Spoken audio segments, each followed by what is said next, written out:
नमस्कार, मी जाई माझ्या किचनमध्ये तुमच्या सगळ्यांचं स्वागत करते. पास्ता ही एक अशी गोष्ट आहे जी घरातल्या अगदी मोठ्यांपासून लहानांपर्यंत सगळ्यांना आवडते. आणि पास्ता जर चीज सॉसमध्ये असेल तर त्याची मजाच वेगळी. तर आपण आज हीच रेसिपी बघणार आहोत, पास्ता इन चीज सॉस.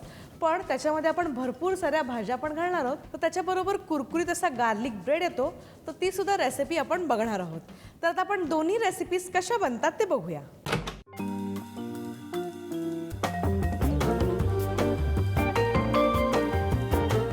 सगळ्यात आधी पास्ता बॉईल करण्यासाठी मी एका नॉनस्टिक पॅनमध्ये पाणी ठेवलेलं आहे. पाणी उकळतं असलं पाहिजे आणि पास्ता आपण ह्याच्यामध्ये टाकण्याआधी आपल्याला ह्याच्यामध्ये दोन गोष्टी ॲड करायच्या आहेत. एक म्हणजे तेल. तेल अशासाठी की हा जो पास्ता आहे तो जेव्हा आपण ब्लांच करतो त्याच्यानंतर एकमेकाला चिकटतो. आपण जेव्हा ह्याच्यामध्ये तेल टाकतो आणि आपण बाहेर काढतो पास्ता, त्याच्यानंतर हा एकमेकाला चिकटत नाही. आणि दुसरी गोष्ट म्हणजे मीठ. मीठ आणि तेल घालून झालं की आपला हा जो पॅकेटवाला पास्ता आहे तो पण ह्याच्यामध्ये टाकूया. आणि पास्ता टाकल्यानंतर त्याला एकदा आपण मिक्स करून घ्यायचं आहे. आता सगळ्या लोकांना प्रश्न पडतो की पास्ता हा किती वेळापर्यंत शिजवायचा. जे पास्ताचं पाकिट असतं त्याच्यावरती लिहिलेली असते वेळ. जर समजा त्याच्यावरती 10 मिनटं लिहिलं आहे तर तुम्ही 8 मिनटापर्यंत पास्ता शिजवा.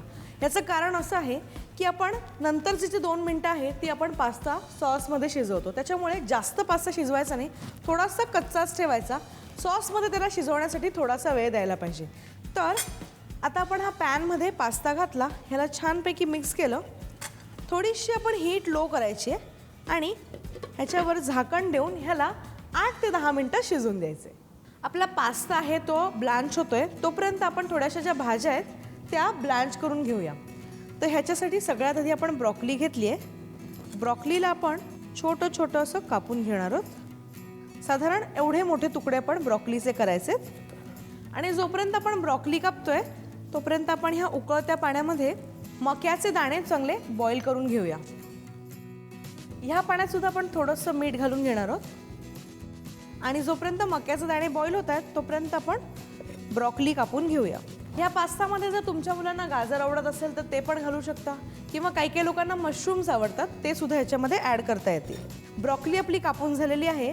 आता ह्या ज्या कलरफुल बेल पेपर्स आहेत त्या आपण कापून घेणार आहोत. आपण ह्याच्यात थोडेसे भाग कापून घेऊया आधी. आणि ह्याचा जो हा पांढरा भाग आहे तो आपण काढून घेऊया. याचे असे जाड पट्ट्या कापून आपण त्याचे छोटे छोटे त्रिकोण कापून घेऊया. आता आपले मक्याचे दाणे छानपैकी बॉईल झालेत, त्याला आपण काढून थंड पाण्यामध्ये टाकूया, म्हणजे ते जास्त शिजणार नाही. तर आता आपले मक्याचे दाणे झालेले आहेत. हे जे आपण ब्रॉकली कापून ठेवली ती पण ह्याच पाण्यामध्ये टाकूया. ब्रॉकलीला जास्त वेळ लागत नाही, साधारण 30 ते 40 सेकंदांमध्ये ब्रॉकली ही ब्लांच होऊन जाते. तर आता ह्या ब्रॉकलीला आपण थंड पाण्यामध्ये काढून घेऊया. आपल्या भाज्या सगळ्या तयार आहेत आणि आता आपला पास्ता पण रेडी झालेला आहे. तर त्याच्यातलं जे पाणी आहे ते सगळं गाळून घेऊया. आपला पास्ता हा ब्लांच झालेला आहे. ह्याच्यावरती आपण थोडंसं तेल टाकून घेऊया परत, म्हणजे तो एकमेकाला चिकटणार नाही. आणि तेल टाकल्यानंतर आपण ह्याला लगेच एका ट्रेमध्ये टाकून घेऊया, म्हणजे तो पटकन थंड होईल.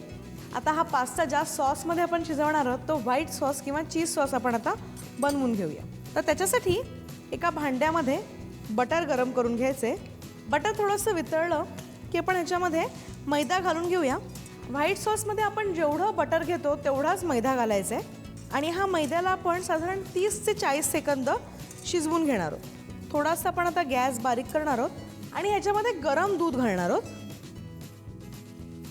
बघा, आता आपण विस्क वापरले त्याच्यामुळे याच्यामध्ये एकही गुठळी झालेली नाही आहे. थोडासा गॅस मोठा करूया आणि ह्याच्यामध्ये मीठ घालून आणि ह्याला 4 ते 5 मिनटं शिजवून देऊया. आपला व्हाईट सॉस हा रेडी आहे. आता आपल्याला गार्लिक ब्रेड बनवायचं आहे. त्याच्यासाठी मी हा फ्रेंच लोफ किंवा फ्रेंच बगेट घेतला आहे.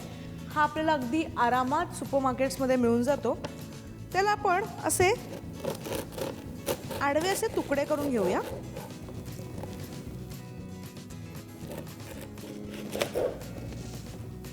आपला ब्रेड कापून तयार आहे. आणि गार्लिक बटर बनवण्यासाठी एका बोलमध्ये आपण थोडंसं बटर घेऊया.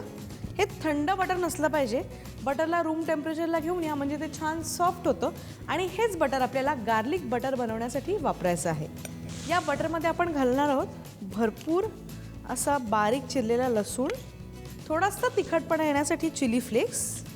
माझ्याकडे ही फ्रेश पार्सली आहे, तिला मी बारीक चिरून घेतलेलं आहे. जर तुमच्याकडे फ्रेश पार्सली नसेल तर तुम्ही बॉटलमध्ये असलेल्या ड्राईड मिक्स्ड हर्ब्स वापरू शकता. आणि बटरमध्ये मीठ असतंच, पण आपण हलकंसं मीठ ह्याच्यामध्ये घालणार आहोत आणि थोडीशी कुटलेली काळी मिरी मिक्स करून घ्यायचे. तर आता आपलं हे गार्लिक बटर तयार आहे. आपण ब्रेडचा एक स्लाइस घ्यायचा आणि त्याला हे गार्लिक बटर लावून घ्यायचं. तर आता आपला गार्लिक ब्रेड तयार आहे. ह्याला आपल्याला ओव्हनमध्ये टाकायचं आहे. त्याच्यासाठी एक ॲल्युमिनियम फॉईलचा तुकडा घ्यायचा आहे. याच्यामध्ये हे ब्रेडचे स्लायसेस अरेंज करून ठेवूया. ॲल्युमिनियम फॉईल वापरल्याने ब्रेड हा ओव्हनमध्ये जास्त कडक होत नाही, तो थोडासा मऊ राहतो. बाहेरून कडक होतो पण आतून छानपैकी मऊ राहतो. ह्याला बंद करून घेऊया आणि 180 डिग्री सेंटीग्रेडवर ह्याला 5 ते 10 मिनटं आपण ओव्हनमध्ये टाकूया. आपला गार्लिक ब्रेड तयार आहे. पास्ताची सगळी तयारी झालेली आहे आणि व्हाईट सॉस पण झालेला आहे. आता आपण पास्ता आणि भाज्या एकत्र टॉस करून घेऊया. त्याच्यासाठी एका नॉनस्टिक पॅनमध्ये आपण थोडंसं ऑलिव्ह ऑइल घ्यायचं आहे. तेल थोडंसं हलकंसं गरम झालं की तेव्हाच त्याच्यामध्ये आपण बारीक चिरलेला लसूण टाकायचा आहे आणि हा थोडासा गोल्डन ब्राऊन होईपर्यंत ह्याला चांगलं परतून घ्यायचं आहे. तर आपला हा जो लसूण आहे तो छान परतला गेला आहे. आपण थोडेसे याच्यामध्ये चिली फ्लेक्स टाकूया आणि चिली फ्लेक्स नंतर आपण आपल्या ह्या ज्या भाज्या कापून आणि ब्लांच करून ठेवल्यात त्या टाकून घेऊया. भरपूर अशा भाज्या टाकायच्या आहेत. भाज्या टाकल्यानंतर त्याला थोडंसं हलकंसं परतून घेऊया आणि त्याच्यामध्ये हा जो आपण व्हाईट सॉस बनवला आहे तो टाकून घेऊया. व्हाईट सॉस घातल्यानंतर आपण हा जो पास्ता बॉईल करून ठेवला आहे तो ह्याच्यामध्ये घालूया. थोडंसं मीठ, थोडीशी कुटलेली काळी मिरी. माझ्याकडे हे पामेझन चीज आहे. जर तुम्हाला पामेझन चीजचा ब्लॉक मिळाला नाही तर पामेझन चीजची पावडर पण मिळते, ती तुम्ही या रेसिपीमध्ये वापरू शकता. किंवा अगदी तीही मिळाली नाही तर आपलं साधं प्रोसेस चीज आपण ग्रेट करून ह्याच्यामध्ये ॲड करू शकतो. तर आता आपण ह्याच्यामध्ये हे पामेझन चीज थोडंसं हलकंसं किसून टाकून देऊया आणि ह्याला मिक्स करून घेऊया. पास्ता तयार आहे आणि आपल्याकडे सर्विंगसाठी ही एक पास्ता प्लेट पण आहे. तर आपण पास्ता ह्याच्यामध्ये आता काढून घेऊया. गार्निशसाठी आपण थोडीशी फ्रेश पार्सली वापरणार आहोत आणि हा जो आपला ओव्हनमधनं बाहेर आलेला गार्लिक ब्रेड आहे ह्याला बाजूला ठेवूया. Pasta and white sauce with garlic bread तयार आहे. रेसिपीला लाईक करा आणि चॅनलला सबस्क्राईब करायला विसरू नका. For more such delicious recipes, stay tuned to Sanjeev Kapoor Khazana.